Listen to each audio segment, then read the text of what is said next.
नमस्कार प्रेक्षकांनो. आजच्या एपिसोडमध्ये इथे आता मोहनगिरी धावत पळत गेलेला असतो आणि त्याच्या मागे अपूर्वासुद्धा गेलेली असते. तेव्हा इकडे आकाश म्हणत असतो की भूमी, हा माणूस माझ्याकडे असा का बघत होता आणि माझ्याकडे बघून तो पळून का गेला? बरं तो पळाला, पण ही अपूर्वा का त्याच्या मागे मागे गेली? तेव्हा भूमी म्हणते, आकाश मला पण कळत नाही आहे. तेव्हा प्रेक्षकांनो, इथे आता अपूर्वा तिथे खाली एक काठी पडलेली असते. ती उचलते आणि मोहनगिरीला फेकून मारते. तेव्हा मोहनगिरी धावत असताना तो आता जोरात खाली पडतो. तेवढ्यातच अपूर्वा तिथे येते आणि मोहनगिरीला पकडते आणि त्याला म्हणत असते, काय रे ये, पोलिसांच्या हातून पळून जाणं इतकं सोपं वाटतं का तुला? मी तुला पळू जाऊ देईन असं वाटलंच कसं तुला? चल, आत्ताच्या आत्ता चल आणि तुझ्याबरोबर या गुन्ह्यात कोण कोण सामील होतं ना, ते मला सांग. चल बरं. तेव्हा प्रेक्षकांनो, इथे आता आकाश आणि भूमी दोघेजण विचार करत असतात, मोहनगिरीला कुठे बघितलंय? तेव्हा आकाश म्हणत असतो, भूमी, मोहनगिरीला मी आपल्या पुण्याच्या ब्रांचमध्ये बघितलं होतं. आत्याने त्याला इन्व्हॉल्व करून घेतलं होतं. तुला माहिती आहे, आत्याच्या खूपच जास्त जवळचा माणूस होता, विश्वासातला माणूस होता. म्हणजे एखादा क्राईम करायचा असेल ना, त्याच्यामध्ये मोहनगिरी आत्याला साथ द्यायचा. तो आत्यासाठीच काम करायचा. मला माहिती आहे ना, मी आत्याबरोबरच त्याला बघितलं आहे. त्यानंतर प्रेक्षकांनो, इथे मोहनगिरी आता अपूर्वाच्या पोटामध्ये चाकू खुपसत असतो.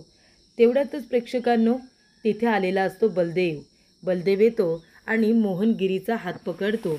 अपूर्वाच्या पोटामध्ये चाकू मारू देत नाही. आणि त्यानंतर प्रेक्षकांनो, इथे आता बलदेव त्याचा हात पकडतो आणि त्याला बेदम मारायला सुरुवात करतो. त्याला इतकं मारतो की त्याला पूर्णपणे लाल करून टाकतो. तर इथे बलदेवने सुद्धा आधी या गोष्टी केलेल्या असतात. 7 वर्षांपूर्वी बलदेवसुद्धा किडनॅपिंग, मारामारी याच गोष्टी करत होता. पण या सगळ्यामध्ये भूमी आणि आकाश या दोघांनी बलदेवला मदत केलेली असते आणि बलदेवला नावारूपाला आणलेलं असतं. त्यानंतर प्रेक्षकांनो, इथे बलदेव आता मोहनगिरीला मारत असतो आणि तेवढ्यातच मोहनगिरीसुद्धा बलदेवला मारण्याचा प्रयत्न करत असतो. आणि तेवढ्यातच प्रेक्षकांनो, दोघांमध्ये आता हातापायी होते. अपूर्वासुद्धा जाते बलदेवची मदत करायला, मोहनगिरीला पकडायला. पण मोहनगिरीसुद्धा दोघांना काही ऐकत नाही. तो सुद्धा आपल्या ताकदीच्या जोरावरती दोघांनाही धक्का देऊन तिथून पळून जातो. तेव्हा अपूर्वा त्याच्या मागे जात असताना इकडे आता बलदेव म्हणत असतो की अपूर्वा, 1 मिनिट, अगं निसटला तो, पळाला, आता तो कुठूनही निघून जाईल, तू शांत हो बरं. पण तू त्या माणसाच्या मागे का पळत होतीस? तेव्हा अपूर्वा म्हणते, बलदेव, ही माझी ड्युटीज आहे. तो एक गुन्हेगार आहे, सराईत गुन्हेगार, आणि म्हणून मी त्याला पकडण्यासाठी त्याच्या मागे आले होते. आता पळून गेलाय तो, पण या गुन्ह्यामध्ये कोण कोण सामील आहे ना, त्यांना सोडणार नाही आहे मी, लवकरात लवकर शोधून काढणार. त्यानंतर प्रेक्षकांनो, इथे अपूर्वा फोन करते आपल्या माणसांना आणि ती म्हणत असते की एक गोष्ट लक्षात ठेवा, मोहनगिरी माझ्या हातातून निसटलाय. तो आता बाजाराच्या उजव्या बाजूनेच तिकडे येतोय. मार्केटमध्ये आल्यानंतर तो दिसला तर त्याला लवकरात लवकर पकडा. तेव्हा प्रेक्षकांनो, इथे आता अपूर्वा म्हणत असते, आकाशभूमी आपली वाट बघत असतील, आपल्याला त्यांच्याजवळ गेलं पाहिजे. त्यानंतर आकाश म्हणत असतो, भूमी, अगं जर अपूर्वाने या माणसाला पकडलं ना, तर मग हा माणूस आत्याचा माणूस आहे हे सुद्धा तिच्या लक्षात येईल. कारण त्यांनी जबरदस्तीने दोघांनी मिळून एक जमीन बळकावली होती. त्याच्यामध्ये आत्तासुद्धा इन्व्हॉल्ड होती. तुला तर माहिती आहे ना, आत्याची कारनामे, त्या प्रत्येक कामामध्ये मोहनगिरी इन्व्हॉल्ड होता.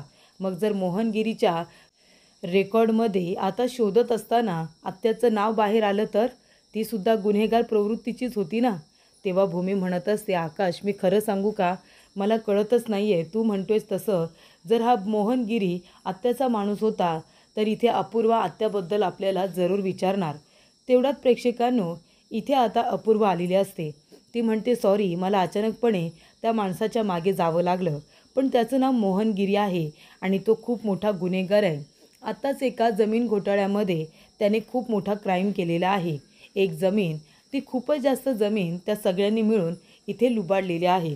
एकदा का त्याला पकडलं की त्याच्याबरोबर जे जे कोणी लोक होते ते आपोआपच बाहेर पडतील ना, म्हणून त्याला पकडायचं आहे.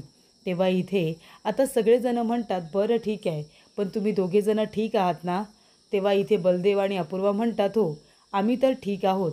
तेव्हा इथे भूमी म्हणते, बरं चला, आपल्याला मंगळसूत्र खरेदी करायचं आहे ना, आपण जाऊया.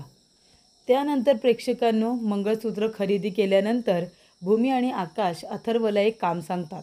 ते म्हणत असतात की आम्हाला जुने जुने अल्बम हवे आहेत, 7-8 वर्षांपूर्वीचे. तेव्हा इथे अथर्वने आता ते सगळे अल्बम्स काढलेले असतात आणि ज्या काही जुन्या फाईल्स हव्या असतात त्यासुद्धा त्याने ऑफिसमधून मागवलेल्या असतात. तेव्हा अथर्व म्हणतो, आकाश, तू सांगितलेल्या सर्व फाईल्स आणि एकदम जुने अल्बमसुद्धा मी शोधून काढलेत. पण अथर्व म्हणतो की तुला इतक्या जुन्या फाईल्स कशाला हव्या होत्या? तेव्हा आकाश म्हणतो, नाही, मला थोडंसं काम आहे म्हणून त्या जुन्या फाईल्स मला हव्याच आहेत आणि आपल्याकडे आता छोटीशी दिवाळी पार्टीसुद्धा होणार आहे ना, त्यासाठी मला त्या लागणार आहेत. काही रेकॉर्ड शोधून काढायचे आहेत. तेव्हा अथर्व म्हणतो, ठीक आहे, तुला जे काही काम आहे ते कर. माझी अजून काही मदत लागली तर मला सांग, मी अजून मदत करेन. तेव्हा प्रेक्षकांनो, अथर्व गेल्यानंतर भूमी म्हणत असते, अथर्वने जास्त काही विचारलं नाही ना, लगेच फाईल दिल्या आणि तो निघून गेला. तेव्हा प्रेक्षकांनो, इकडे आता आकाश म्हणत असतो, तसा तो खूपच जास्त प्रोफेशनल आहे. खोलावरती जाऊन काही विचारत नाही. आपण एखादी गोष्ट त्याला सांगितली ना, तर प्रामाणिकपणे ती गोष्ट पटापट करतो आणि जास्त प्रश्न विचारत नाही. कारण त्याला माहिती आहे, काहीतरी विचार केल्याशिवाय आपण एखादी गोष्ट त्याला सांगत नाही, असं त्याला बरोबर माहिती आहे. आणि मग तो आपल्यासाठी वाटेल ते करतही असतो. खूपच जास्त प्रामाणिक आहे अथर्व, असं इथे आकाश म्हणत असतो. त्यानंतर आकाश म्हणतो की भूमी, हे घे, काही अल्बम तू घे, काही मी घेतो. आपण एक काम करूया, आपल्या फंक्शनमधले आहेत ना सर्व फोटो बघूया. पुण्याच्या ब्रांचचे सुद्धा कार्यक्रम झाले होते, त्याचे अल्बमसुद्धा आहेत आपल्याकडे, ते सुद्धा चेक कर. म्हणजे त्याच्यामध्ये आता रागिनी पटवर्धन बरोबर मोहनगिरीचे कनेक्शन होते हे सुद्धा आपण शोधून काढू. त्यानंतर प्रेक्षकांनो, इकडे आता भूमी आणि आकाश फोटो शोधत असताना इथे फोटो एक सापडलेला असतो.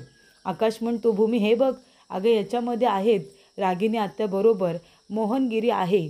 म्हणजे आत्याच्या सर्व कामांमध्ये मोहनगिरी इन्वॉल्ड असायचा, हे आता या फोटोवरून तर सिद्ध होतं आहे. आत्याच्याच बाजूलाच उभा आहे बघ ना प्रत्येक फोटोमध्ये. त्याच्यामुळे आत्याच्या विश्वासातला माणूस आहे मोहनगिरी. आणि जर अपूर्वाने मोहनगिरीबद्दल माहिती गोळा करायचा प्रयत्न केला ना, तर ती रागिनी आत्याबरोबर एकदम येऊन पोहोचेल. आत्तापर्यंत आपण रागिनी आत्याचं नाव आणि तिने केलेले कारनामे अपूर्वापासून लपवून ठेवलेत, पण यापुढे लपवता येतील, आपल्याला काही गोष्टी कंट्रोल करता येतील असं वाटत नाही आहे मला. त्यानंतर भूमी आणि आकाश दोघेजणं बोलत असताना एक माणूस आता खालून पळून जाताना दिसतो. तेव्हा इथे आकाश आणि भूमी या दोघांना त्याचा आवाज येतो. तेव्हा खिडकीमधून पळत असताना इथे आता आकाश भूमी बघतात आणि त्याच्या मागे मागे धावत पळत येतात. तेव्हा त्या माणसाने आपलं तोंड पूर्णपणे कव्हरअप केलेलं असतं आणि त्यानंतर तो माणूस धावत पळत तिथून जात असतो. तेव्हा आकाश म्हणत असतो की हा माणूस कोण आहे आणि तो आपल्यावरती पारख ठेवून का होता? भूमी म्हणत असते, आकाश, हा माणूस इथे का आला होता? चोरी करायला आला होता की आपल्यावरती पारख ठेवायला आला होता? आकाश, हा माणूस पुन्हा आपल्याला त्रास देण्याचा तर प्रयत्न करणार नाही ना? तेव्हा आकाश म्हणतो, भूमी, मला पण तेच कळत नाही आहे. अगं आता आपला कोण दुश्मन असणार आहे? आता आपली जी दुश्मन होती रागिनी आत्या, ती तर आता गेली आहे ना. मग आता कोण दुश्मन असणार आहे आपला, जो आपल्यावरती पारख ठेवून आहे? तेव्हा इथे भूमी म्हणते, आकाश, मला पण कळत नाही आहे. आकाश, दुसरी तर कुठली गोष्ट नसेल ना रे. आतापर्यंत निदान 7 वर्ष तरी आपण इथे सुखाने श्वास घेतला आहे, पण आता मला असं वाटत नाही आहे. अपूर्वाच्या निमित्ताने ते संकट पुन्हा आपल्यावरती येते की काय, असंच मला वाटतं आहे. मला खूप जास्त भीती वाटते आकाश. हा माणूस नक्की चोरी करायला आला असेल की आपल्यावरती पारख ठेवायला आला असेल. हा आपल्याला पुन्हा काही इथे नुकसान तर पोचवणार नाही ना? तेव्हा आकाश म्हणत असतो, भूमी, तू नको काळजी करू. हे बघ, आपण त्या माणसावरती लक्ष ठेवू, तो पुन्हा इथे येणार नाही याची काळजी घेऊ. तेव्हा इथे चोरीमारी करायला आला असेल, चल आपण वेगळा काहीतरी विचार करू आणि तो चोरी करायला येईल असं होईल. आपण जाऊया, प्रत्येक रूमची झडती घेऊया, काही चोरीला तर गेलं नाही ना ते बघूया. तेव्हा भूमी म्हणते, आकाश, पण मला खरंच खूप भीती वाटते. 7 वर्षांपूर्वी जे सत्य आपण लपवून ठेवले ते बाहेर यायला नको. त्यानंतर प्रेक्षकांनो, इथे आकाश म्हणतो, आधी चल संपूर्ण रूमची आपण झडती घेऊ. तेव्हा भूमी म्हणते, आकाश, लॉकर चेक केलंस ना? लॉकरमधून काही गायब नाही आहे ना? तेव्हा इथे आकाश म्हणतो, नाही, लॉकरमधून काहीही गायब नाही आहे. त्यानंतर इथे आकाश म्हणत असतो आणि रूममध्ये सुद्धा चोरी झालेली नाही आहे, सगळं काही व्यवस्थित आहे. तेव्हा प्रेक्षकांनो, इथे अपूर्वा आता फोनवरती बोलत असते. ती म्हणते, सर की तो मोहनगिरी हातातून पळून गेला, पण तुम्ही काळजी करू नका सर, मी माझ्या पर्सनल कामासाठी गेले होते, त्यामुळे माझ्याकडे पिस्टल वगैरे नव्हतं, पण त्याला लवकरात लवकर पकडू, अजिबात काळजी करू नका. आणि तेवढ्यातच तिथे हवालदार येतात आणि म्हणतात की मॅडम, मोहनगिरीला पकडलेलं आहे. त्यानंतर प्रेक्षकांनो, इथे अथर्व आणि क्षितिजा दोघेजण आता बसलेले असतात टी व्ही बघत. तेवढ्यातच तिथे मानसी आणि इथे भूमी त्यांच्यासाठी फराळ घेऊन येतात. आकाश पण येतो. तेव्हा इथे भूमी म्हणते, हे घ्या, खाऊन घ्या तुम्ही सगळेजण. तेव्हा इथे अथर्व म्हणतो, हे काय, आता परत फराळ खायला? अरे आकाश, या दोघींना आपलं पोट म्हणजे काय, अलिबाबाची गुहा वाटते की काय? आणतायत आपलं आणि टाकतायत पोटात, आणतायत आपलं आणि देतात खायला. अरे किती खायचं किती, आम्ही फक्त खायलाच बसतोय की काय इथे? तेव्हा प्रेक्षकांनो, इथे मानसी म्हणत असते, बघ ताई, यांना खायला दिलं तरी प्रॉब्लेम, नाही दिलं तरी प्रॉब्लेम. अरे इथे तुम्हाला खायला देतोय तर तुम्हाला इतका त्रास कसला होतोय? तेव्हा अथर्व म्हणतो, होतोय त्रास, खाऊन खाऊन माणसाने खायचं तरी किती, की जबरदस्तीने द्यायचं आपल्याला. तेव्हा भूमी म्हणते, क्षितिजा बाळा, तुला काही देऊ का खायला, चकली वगैरे? तेव्हा इथे क्षितिजा म्हणते, हो चालेल. तेव्हा मानसी म्हणते, ताई, ती मगाशीच दूध प्यायले आणि तिने चकलीसुद्धा खाल्ले. तुला माहिती आहे, आपली क्षितिजा एकतर बोलत तरी असते, नाहीतर खात तरी असते. तेव्हा अथर्व म्हणतो, आणि तू काय वेगळं करतेस, तू पण तेच करतेस, बोलत तरी असतेस नाहीतर खात तरी असतेस. तेव्हा इथे मानसी म्हणते, अजिबात नाही, मी जास्त बोलत पण नाही, जास्त खात पण नाही, कळतंय का तुला? त्यानंतर प्रेक्षकांनो, इथे आता बातम्या लावलेल्या असतात क्षितिजाने आणि त्याच्यामध्ये मोहनगिरीला पकडल्याची न्यूज आलेली असते. तर इथे अपूर्वा आणि अपूर्वाच्या टीमने पूर्णपणे ताकदीने इथे मोहनगिरीला पकडलेलं असतं. त्यानंतर प्रेक्षकांनो, इथे मानसी म्हणत असते, बरं झालं मोहनगिरीला अपूर्वाने पकडलं, तो सराईत गुन्हेगार आहे ना, बरं झालं पकडलं त्याला. तेवढ्यातच तिथे अपूर्वा आलेली असते. अपूर्वा दरवाजा नॉक करते. तेव्हा सगळेजण आता तिच्यासमोर जातात. तेव्हा इथे भूमी म्हणत असते, अपूर्वा, अगं तू कशी काय, आता मगाशी तर गेलीस ना? तेव्हा अपूर्वा म्हणते, हो, महत्त्वाचं काम होतं म्हणूनच मला यावं लागलं. तेव्हा भूमी म्हणते, काय झालं? तेव्हा अपूर्वा म्हणत असते, काही नाही, मोहनगिरीला पकडलं आहे ना, त्याने इथे आता खूप मोठा जमिनीचा घोटाळा केला ना, एक खूप मोठी लँड त्याने खरेदी केली. त्याच्यामध्ये त्या घोटाळ्यामध्ये त्याने बऱ्याच लोकांची नावं घेतली आणि त्याच्यामध्ये तुमच्या घरातल्या बाईचं म्हणजे रागिनी पटवर्धन यांचंसुद्धा नाव घेतलेलं आहे. तीसुद्धा या घोटाळ्यामध्ये इन्व्हॉल्ड होती असं आम्हाला समजलं आहे. त्याच्यामुळे आता रागिनी पटवर्धन ही तुमच्या घरातली स्त्री आहे, ती म्हणजे अथर्वची आई आणि आकाश तुझी आत्या. तिच्याबद्दल तुम्ही मला का नाही काही सांगितलं, आणि त्यांचेसुद्धा काही क्रिमिनल रेकॉर्ड्स आहेत का? तेव्हा प्रेक्षकांनो, इथे आता बलदेव म्हणत असतो, कसं आहे ना अपूर्वा, हे बघ, ती बाई आमच्यासाठी आता इतकी महत्त्वाची नाही आहे आणि रागिनी पटवर्धन यांनी या कुटुंबाला खूप जास्त त्रास दिला आहे. त्यांच्या मनातून ती बाई पूर्णपणे उतरली आहे आणि तिच्या आठवणीसुद्धा निघून गेल्यात. त्याच्यामुळे आम्ही तिच्याबद्दल तुला काही सांगितलं नाही. तेव्हा अथर्व म्हणतो, नाहीतर काय, आणि ती आता आमच्यासाठी तेवढीशी महत्त्वाची नाही आहे, गुन्हेगार प्रवृत्तीची होती तेव्हा ती आता आमच्याबरोबर नाही आहे आणि म्हणून तिच्याबद्दल सांगणं आम्हाला गरजेचं वाटलं नाही. त्यानंतर प्रेक्षकांनो, इथे आता अपूर्वा म्हणत असते, ठीक आहे, तुम्ही सगळेजण काही ना काहीतरी बोलताय, पण भूमी, आकाश, तुम्ही दोघेजण तर गप्पच आहात.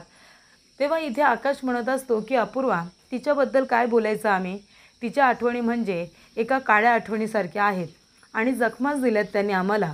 आता कुठे त्या जखमांवरती खपली बसली आणि ती खपली आम्हाला मुद्दामून काढायची नाही आहे. तिच्याबद्दल बोललो तर फक्त वाईट आठवणी आहेत, चांगल्या अजिबात नाही, आणि म्हणूनच आम्ही तिच्याबद्दल काही बोलायला जात नाही.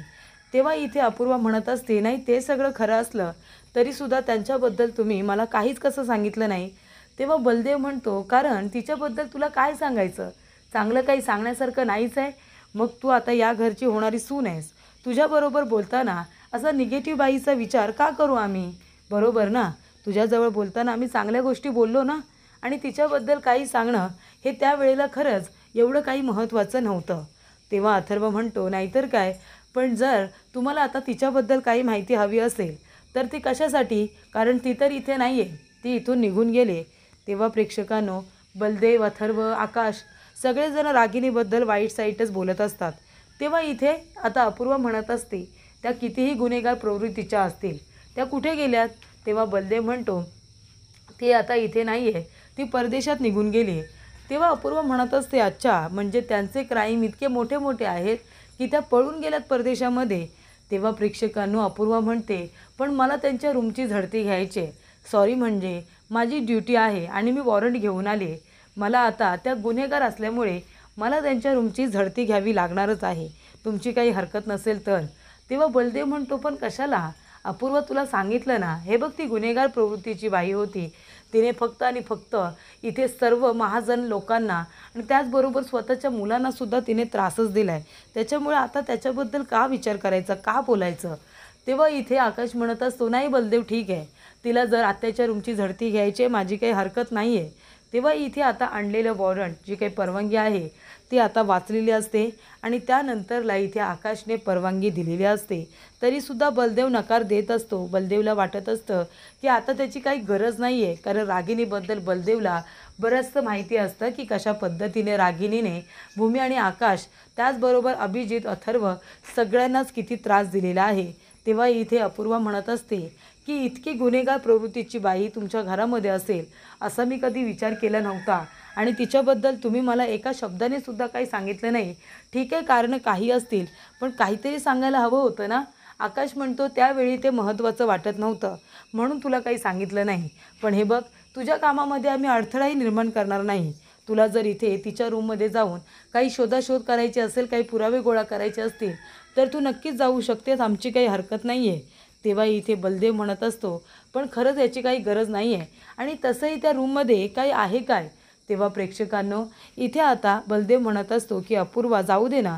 तरीसुद्धा अपूर्वा काही ऐकायला तयार नसते. वॉरंट तिने दिलेलं असतं आणि ती आता त्या वॉरंटच्या आधाराने रागिणीच्या रूममध्ये जाऊन शोधाशोध करतच असते. ती म्हणत असते की मला माहिती आहे मी या घरची सून आहे, पण after all duty is duty. मला ती तर करावीच लागेल ना. मला कायद्याने कार्यवाही तर करावीच लागेल, त्याकडे मी दुर्लक्ष करू शकत नाही. आणि कामाच्या बाबतीत मी किती परफेक्ट आहे हे बलदेवला हवं तर तुम्ही विचारा, पण मला आता माझी ड्युटी पूर्ण करावीच लागेल. सॉरी, पण मी आता तुमचं काही ऐकू शकत नाही. मला माझ्या पद्धतीने कार्यवाही करावी लागेल. तेव्हा इथे आकाश म्हणतो, नाही नाही, आमची काही हरकत नाही आहे. बलदेव, तिला जर शोधाशोध करायची असेल तर करू दे, आपण तिच्या कामामध्ये अडथळा निर्माण करायचा नाही. तेव्हा प्रेक्षकांनो इथे आता बलदेवला अपूर्वा म्हणत असते की बलदेव सर, मला रागिनी पटवर्धन यांची रूम दाखवतोयस ना. तेव्हा प्रेक्षकांनो इथे आता बलदेवची सुद्धा इच्छा नसते, पण काय करणार, अपूर्वाच्या ड्युटीच्या आडसुद्धा कोणी येऊ शकत नाही ना. त्यामुळे इथे आता बलदेव अपूर्वाला रागिनीची रूम दाखवायला गेलेला असतो. अथर्वसुद्धा मागे मागे येतो. त्यानंतर भूमी घाबरत्याने म्हणते, आकाश, बघतोयस ना, जी गोष्ट लपवण्याचा प्रयत्न करतोय ही अपूर्वा त्याच गोष्टीच्या खोलात जाण्याचा प्रयत्न करते. त्यानंतर प्रेक्षकांनो अपूर्वा म्हणत असते की मागच्या वेळेला जेव्हा मी घर बघायला आले होते तेव्हा या रूमबद्दल मी विचारलं होतं ना. तेव्हा इथे अपूर्वाला आठवतं, जेव्हा इथे त्या रूमबद्दल विचारलं असतं तेव्हा भूमी म्हणत असते की ही रूम अशीच आहे, ही रूम कोणाची नाही आहे, ती बंदच असते. त्यानंतर प्रेक्षकांनो इथे अपूर्वा म्हणत असते, पण हीच ती रूम रागिनी पटवर्धनची आहे, हे तुम्ही माझ्यापासून लपवून ठेवलं होतं. तेव्हा अथर्व म्हणत असतो, पण ह्या रूममध्ये शोधाशोध करूनसुद्धा काही सापडणार नाही आहे तुम्हाला, कारण या रूममध्ये आम्ही काही शिल्लक ठेवलेलंच नाही आहे. ज्या काही रागिनी पटवर्धनच्या आठवणी होत्या, ज्या काही वस्तू होत्या, त्या सगळ्या आम्ही जाळून टाकलेल्या आहेत. तेव्हा अपूर्वा म्हणते, काय, सगळ्या वस्तू वगैरे जाळून टाकल्यात तुम्ही?